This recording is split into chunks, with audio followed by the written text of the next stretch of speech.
पुण्यातील गंगाधाम चौकात ट्रकने दुचाकीला धडक दिल्याने दीपाली सोनी या तरुणीचा जागीच मृत्यू झाला, तर त्यांचे सासरे जगदीश सोनी गंभीर जखमी झाले.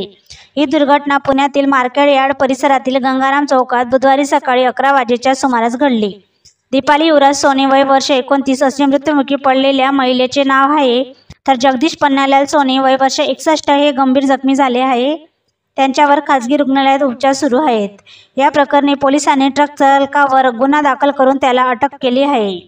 मिळालेल्या माहितीवरून दुचाकीस्वार जगदीश आणि सहप्रवासी दीपाली हे गंगाधाम परिसरात राहतात. ते बुधवारी सकाळी 11 वाजेच्या सुमारास पुण्यातील गंगाधाम चौकातील सिग्नलला थांबले होते. त्याचवेळी सिग्नल तुटला असता मागून आलेल्या भरधाव ट्रकने दुचाकीला धडक दिली. त्यामुळे दोघेही रस्त्यावर फेकले गेले. यातील मागील चाक दीपाली आणि जगदीश यांच्या अंगावरून गेले. जगदीश यांच्या पायावरून चाक गेल्याने ते जखमी झाले, तर दीपाली यांचा जागीच मृत्यू झाला.